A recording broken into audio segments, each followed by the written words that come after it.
Shalom à toutes les épouses de Christ et à toute personne qui me regarde ce matin. Que la paix du Seigneur Jésus-Christ soit avec chacun d'entre vous. Mon nom est Douce Colombe Koulia. Aujourd'hui, j'ai décidé de vous partager une partie, une expérience en fait vécue avec Jésus-Christ. On regarde, lorsqu'on ouvre la télévision de nos jours, on constate quoi? On constate que le péché s'est accru. Je vois des choses aujourd'hui qu'il y a 20 ans, j'aurais pas pu imaginer. Et Jésus-Christ est venu pour nous sauver, pour nous libérer de toutes ces choses. Je sais. Il y a déjà des gens qui écoutent, qui disent, mais elle est fabule, elle prend de la drogue, elle n'a pas toute sa tête. Les personnes qui pensent que Dieu n'existe pas là, ce sont des gens qui n'ont tout simplement aucun vécu avec Dieu. Le Seigneur a dit clairement, approchez-vous de lui, il s'approchera de vous. Si tu n'as pas encore frappé le mur, c'est normal que tu n'aies pas encore pris conscience qu'il y a un Dieu qui veille sur toi. Tant que tu n'as pas frappé un mur, tant que tu n'as pas été plongé dans le coma, tant que tu n'as pas perdu un enfant, tant que ton mari t'a pas demandé un divorce, tant que tu n'es pas arrivé devant t'es pas arrivé au pied du mur dans une dépression, tant que tu n'es pas arrivé à te dire, oui, moi j'en ai marre de la vie, je veux me suicider, tant que tu n'es pas arrivé à un point là où ton âme, là, ton esprit ne peut plus supporter, c'est normal que tu sois capable de te tenir et de blablater et dire que Jésus-Christ n'existe pas. Il faut parler des choses qu'on connaît. Et je suis venu vous parler de ce que Jésus-Christ a fait pour moi.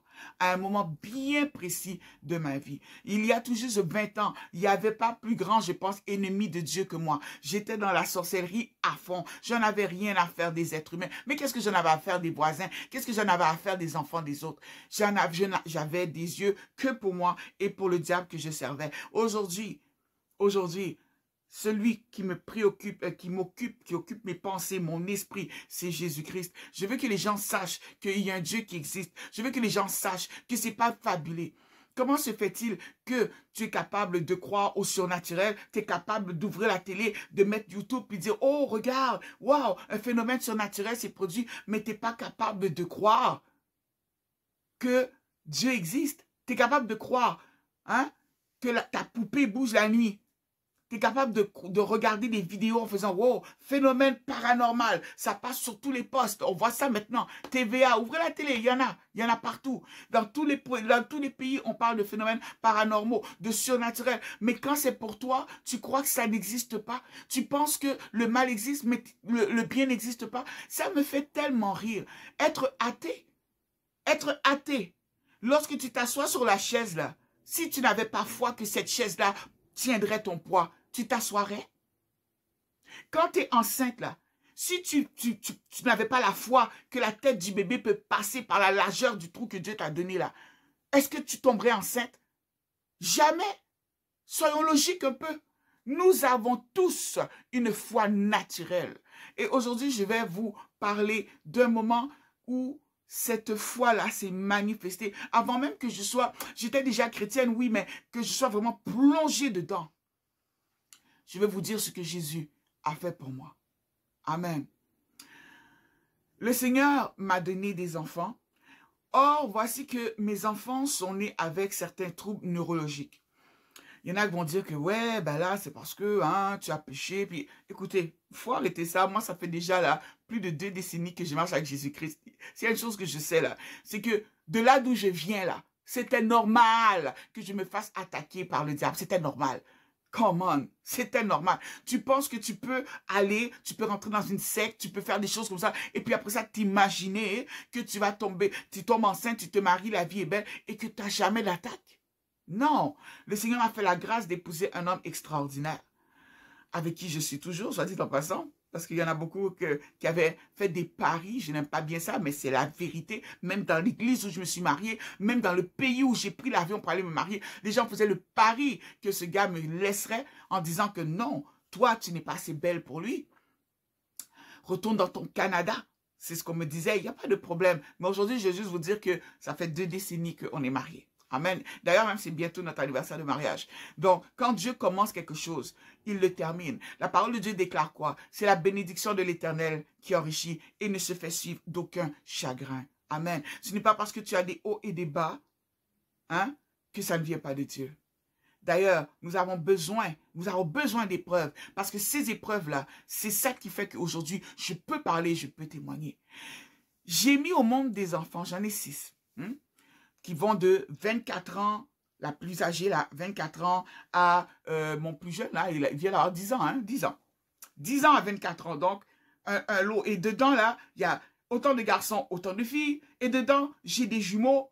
Et j'ai pas besoin de vous dire, j'ai expérimenté un petit peu tout le panel de ce qu'une femme pourrait souhaiter avoir. Donc, je ne peux pas dire que je ne suis pas bénie, là. OK? Donc, je ne fais pas partie des femmes qui ont juste des garçons ou bien juste des filles. Je ne fais pas partie des femmes qui ne savent pas c'est quoi porter des jumeaux. J'en ai porté 2 paires. Donc, Dieu m'a béni. Est-ce qu'on peut dire que Dieu m'a béni quand même? Je lui donne la gloire ce matin. Et vraiment, nous, enfants de Dieu, moi, je partage ça avec vous parce que je crois que vous n'êtes pas des êtres de jalousie, mais vous êtes là parce que vous voulez entendre ce qu'il a fait. Et puis, je veux qu'après, vous puissiez vous dire, « Hey, Dieu, tu as fait ça pour 12 colombes, tu vas le faire pour moi. Parce que tu es le même Dieu en qui 12 colombes croient. Moi aussi, j'y crois. » Amen. Mes enfants sont nés avec des troubles neurologiques et ce qui fait que au niveau, comment je peux dire, ils sont nés avec ce qu'on appelle dysphasie, dyspraxie, dyscalculie, dysorthographie. Ils ont des troubles sensoriels. Ça a pris du temps pour que mes enfants soient capables de tenir une cuillère. Pendant que vos enfants mangeaient là, à 2 ans, ils prennent leur petit... Moi là, je mettais encore cuillère dans leur bouche lorsqu'ils avaient 4 ans. Pouvez-vous imaginer? Pendant que vos enfants marchaient, moi, mes enfants ont marché très tard. Donc, ce sont des choses comme ça qui me sont arrivées. Et très rapidement, comme j'ai étudié dans le milieu médical, je savais déjà, j'ai détecté tout de suite qu'il y a quelque chose qui n'allait pas.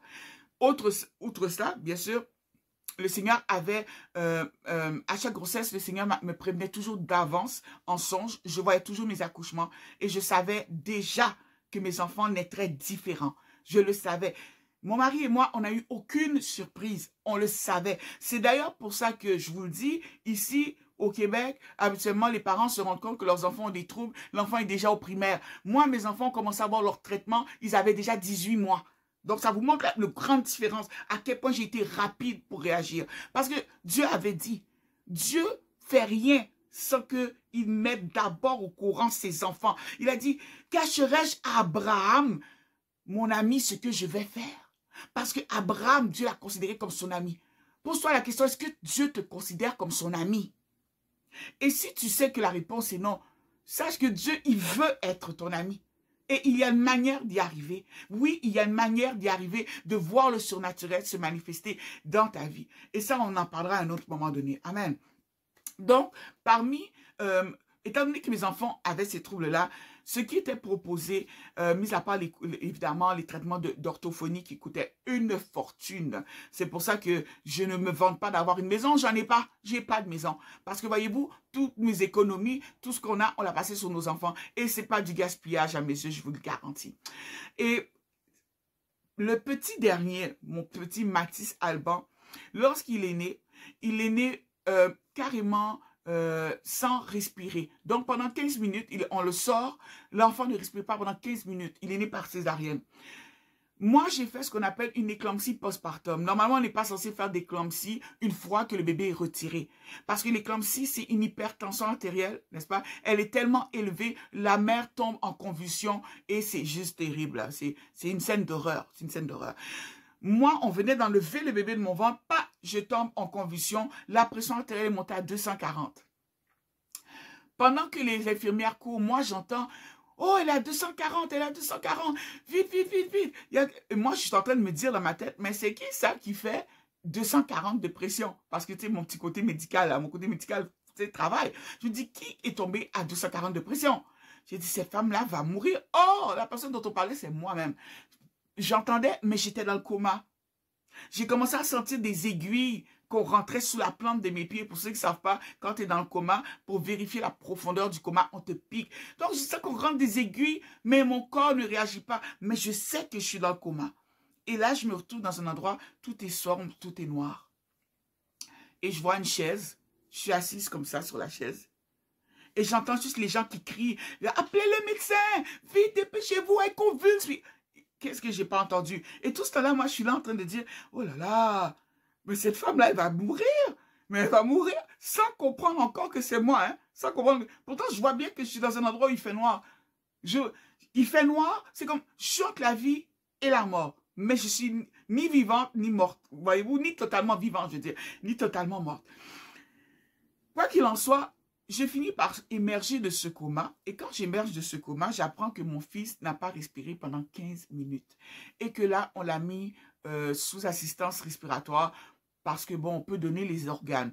Alors que moi, don d'organes, je ne sais pas dedans. Je ne dis pas de ne pas faire. Attention, je dis moi. Et ce que moi je dis, je l'assume parfaitement. Pleinement. Donc, si moi je dis que moi je ne fais pas, quelqu'un qui n'assume pas ne doit pas venir dire non, 12 Colombe a dit et que tu n'assumes pas. Ça, c'est toi. OK? Amen. Donc, les médecins rentrent, ils me disent, hey, Madame Koulia, vous avez eu une éclampsie postpartum. Moi, je le regarde en disant, de quoi tu parles? Moi. Tu parles de moi, là. Avant de rentrer dans la salle d'op, là, pour la césarienne, ma pression était parfaite pendant toute la grossesse. J'ai rien eu. Puis là, vous me dites que j'ai eu une éclampsie postpartum. Je cherche, qu'est-ce qui s'est passé avec le bébé? Mon mari m'explique. Quand ils sont sortis de la salle, mon mari était dehors. D'habitude, là, vous savez, le papa peut être à la tête de la maman, tout ça. Mais on avait demandé à mon mari de sortir. Mon mari reste à l'extérieur. Maintenant, mon mari, ce qu'il voit, c'est des infirmiers qui sont en train de ventiler le bébé. Le bébé est devenu, il a perdu sa couleur, il a viré un bleu marin. Voyez-vous, il est même plus, c'est plus rosé, c'est bleu marin.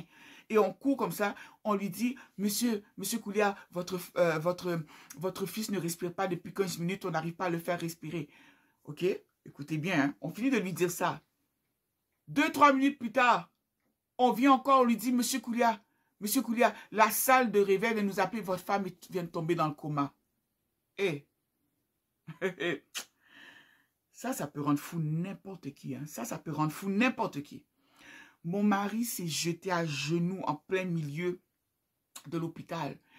Les gens lui ont dit, les médecins lui ont dit, on va appeler le psychiatre, il a besoin parce que le monsieur là, il est en train de perdre et sa femme et son enfant. Mon mari s'est mis à prier, Jésus, c'est toi qui m'as donné cette femme, c'est toi qui m'as dit, au nom de Jésus, mon mari a commencé à prier. En plein milieu de l'hôpital, je vous rappelle qu'on n'est pas en Afrique, on est au pays des Blancs, pardon. Je sais qu'il y a beaucoup de Québécois, de Français, mais vous comprenez mon langage, je suis convaincu que vous comprenez ce que je veux dire. Vous êtes dans un pays qui n'est pas le vôtre, où les mentalités sont différentes. Pensez-y 2 secondes. C'est comme si moi, là, je me rends comme, je sais pas, au palais de Buckingham, et puis je me jette, je dis, oh, éternel. Les gens vont me regarder comme, elle parle de quoi, elle, là? Voyez-vous? Mon mari s'est mis à prier comme ça. Quand mon mari se lève, on lui dit, ah, monsieur Koulia, votre femme est sortie du coma. Ah, mon mari est content, voyez-vous? Il va me voir. Au moment où moi je sors du coma, mon fils recommence à respirer, il émerge du coma. Au même moment.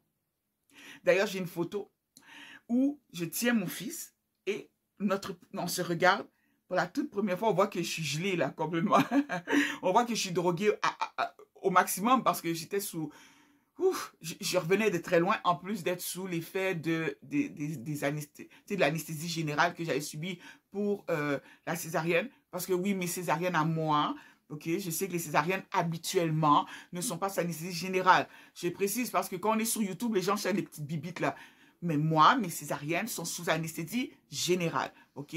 Donc, je ne vais pas vous sortir tout mon dossier médical, mais il est très, très épais. Donc, j'avais encore, vous savez, là, ces yeux comme... Puis j'ai l'enfant dans les mains, je regarde, puis j'ai dit, mais c'est mon fils. Puis là, on commence à me raconter ce qui s'est passé. Je me dis, waouh, tu t'appelles Mathis Alban. Toi et moi, on a un lien, mon fils. Maintenant, on sort de l'hôpital. Quelle est, vous pensez, la crainte numéro 1? La crainte numéro 1, c'est que l'enfant soit complètement légume. Parce que si physiquement mon fils était beau, un beau bébé, rien ne me laissait savoir qu'il allait marcher, qu'il parlerait, qu'il comprendrait. Parce que l'enfant manquait d'oxygène. 15 minutes, hein? C'est pas 15 secondes là. 15 minutes.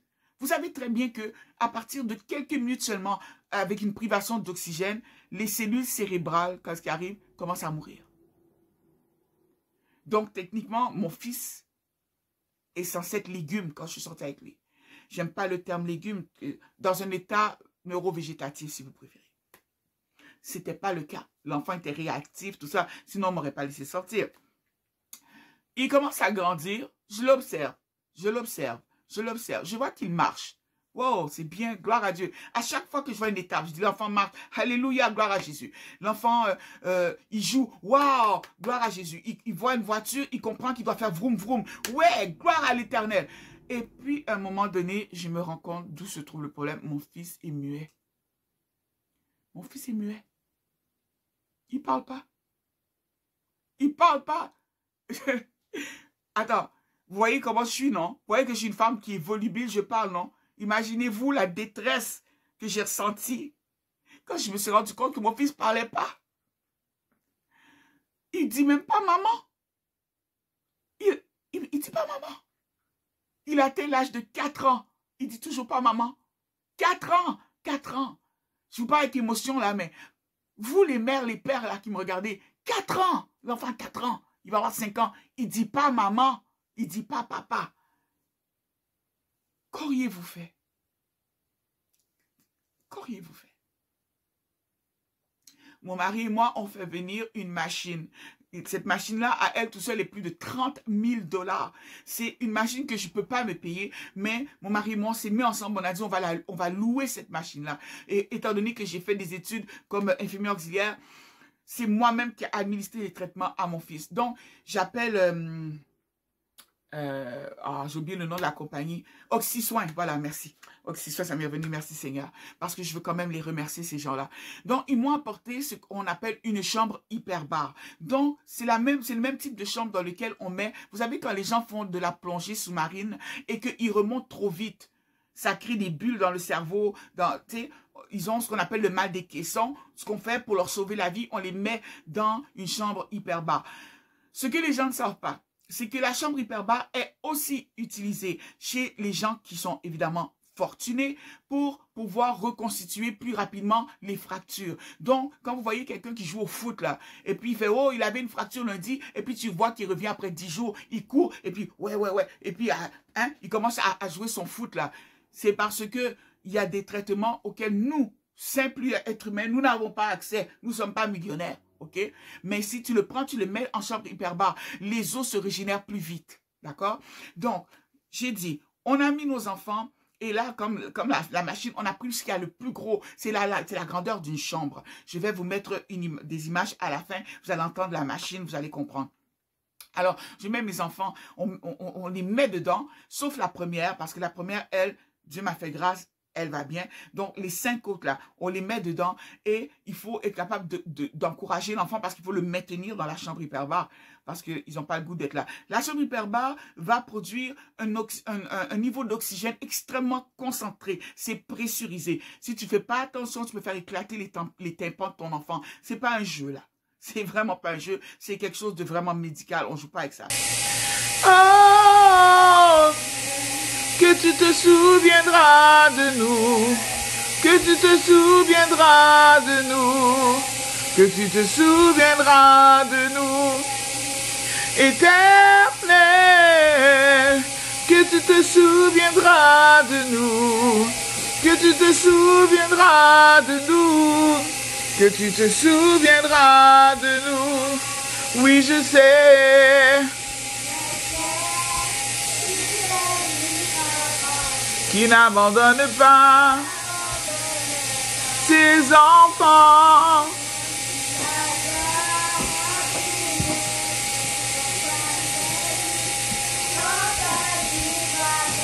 De tous les 4 vents, Éternel. Oui, je sais. Oui, je sais.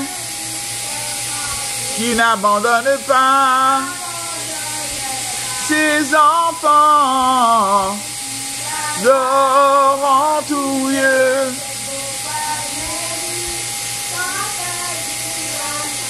De tous les 4 vents, Éternel. Donc, moi là, imaginez-vous, j'avais cette grosse responsabilité sur les épaules, mais je bénis le nom du Seigneur parce que j'ai un mari qui m'a toujours fait confiance.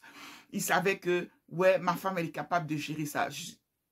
Dieu m'a donné, disons, le caractère, le tempérament pour gérer. J'ai un tempérament pour gérer. Donc, ça allait bien, ok?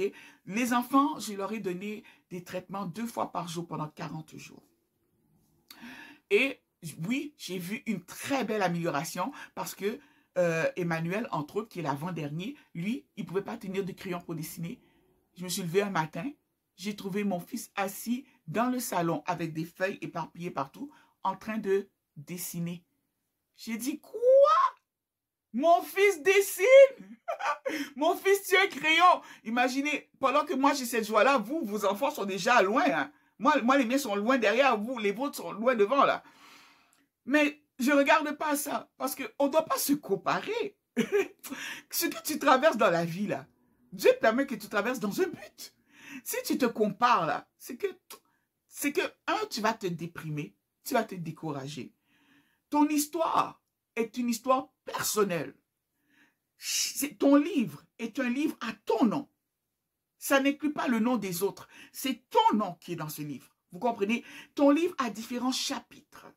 Et pour atteindre ce que Dieu attend de toi, il va permettre que dans ce chapitre, il y a des intrigues que tu ne vas pas trouver dans le livre de l'autre ou dans le chapitre de l'autre. C'est la raison pour laquelle on ne compare pas des livres. Jamais.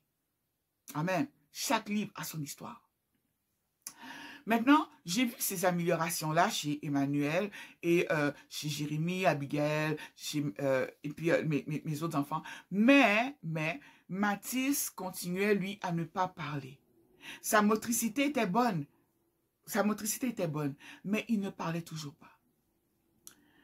À ce moment-là, à cette époque-là, c'était Mathis a 10 ans aujourd'hui, donc c'était il y a 5 ans que ça s'est passé. J'étais enseignante dans une école de musique. Et j'enseignais du lundi au samedi. Maintenant, le samedi, j'ai fini de travailler. Mon mari vient me chercher. Bien que j'habitais pas loin de l'école de musique, mon mari n'aime pas me laisser me promener seule. Donc, c'est bizarre à dire, hein, mais si vous regardiez mon mari à l'époque, vous diriez, coudonc, c'est ton mari ou c'est ton chauffeur? Parce que vraiment, j'ai un mari extrêmement patient. Donc, il est capable de s'asseoir dans la voiture, m'attendre pendant 3 heures. Tu ouvres la porte. Vous savez, il y a des hommes là, au bout de 3 heures, toute la porte, dit, mais où est-ce que tu étais? Qu'est-ce que tu faisais? Non, mais moi, j'en ai marre. Il est pas comme ça.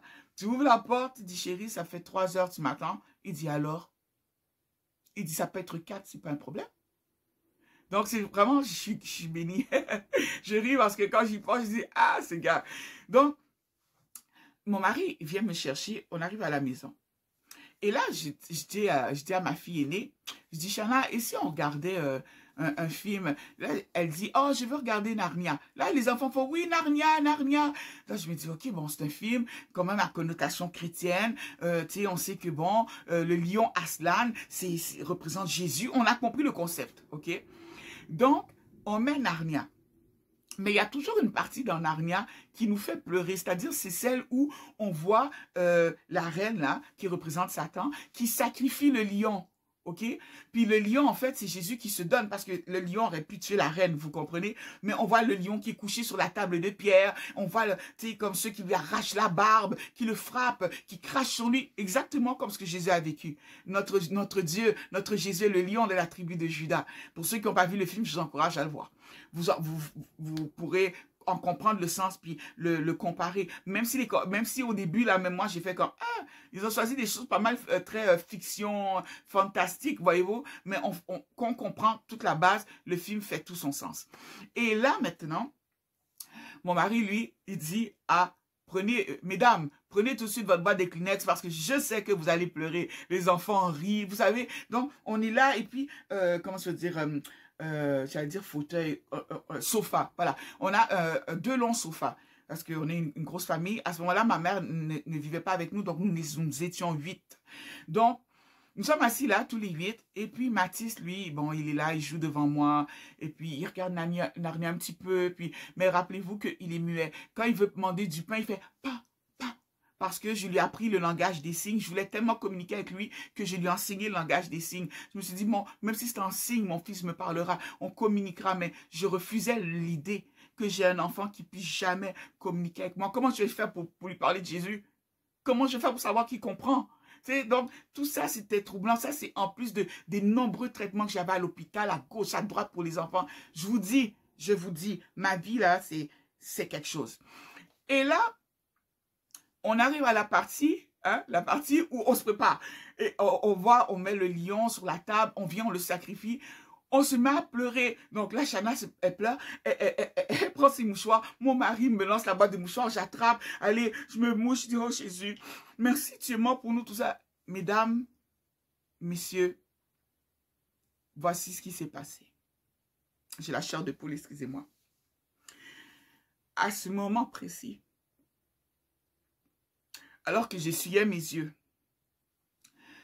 j'avais les yeux fermés, j'essuie mes larmes, j'ouvre les yeux, je ne vois plus rien. Tout est noir devant moi. Et là, je vous dis ce qu'on m'a dit, hein, parce que les témoins sont autour de moi. J'ai bondi du fauteuil, du sofa, pardon. J'ai bondi du sofa et je suis tombée à cheval sur mon fils. Mon fils était gros comme ça, là, un petit pou, là, de 4 ans. Je suis tombée, vous voyez ce que je dis? C'est comme si je le chevauchais, quoi. Il est tombé comme ça, mais sans se faire mal, évidemment. Et là, je suis assis sur lui.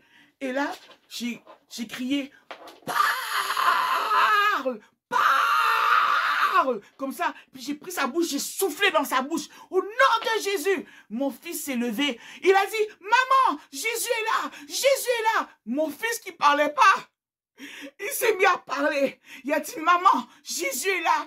Est-ce que vous entendez ce que je suis en train de vous témoigner? Maman, Jésus est là. Jésus est là.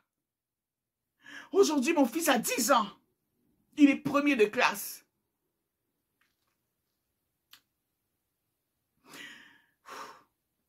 Il a 10 ans, il est premier de classe. Il a un français plus excellent que le mien. Mon fils est passé de muet. Il est classé comme un génie aujourd'hui. Tellement il est brillant. Et ça s'est passé en 2 minutes dans ce salon. Un samedi où j'avais décidé, mon mari et moi, de donner gloire à Dieu en écoutant un simple film chrétien. Toi qui me regardes là, je ne sais pas ce que tu traverses. Tu as un cancer? Tes enfants sont nés handicapés? Tu penses peut-être que c'est ta faute parce que moi, je l'ai pensé longtemps. Tu crois qu'il n'y a pas d'espoir? Tu penses que les miracles n'existent pas? Tu te trompes. Jésus ne distribue pas les miracles au moment où toi tu veux. Jésus les distribue au moment où ton cœur le laisse faire. Au moment où tu arrêtes de raisonner. Au moment où tu rentres, où tu redeviens un enfant. Et où tu dis, ok Dieu, tu sais quoi, je t'aimerai. Je t'aime malgré tout. Regardons un bon film avec lui. Glorifions le nom du Seigneur. Au moment où ton cœur arrête de croire que c'est de la faute de Dieu, ça n'a jamais été la faute de Dieu.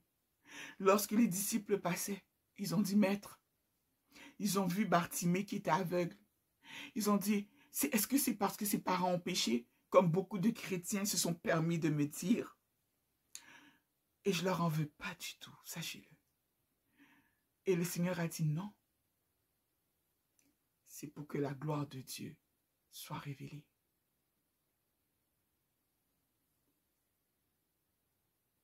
Que Dieu vous bénisse. Mon nom est Douce Colombe Koulia. Merci d'avoir écouté ce partage et je vous dis shalom.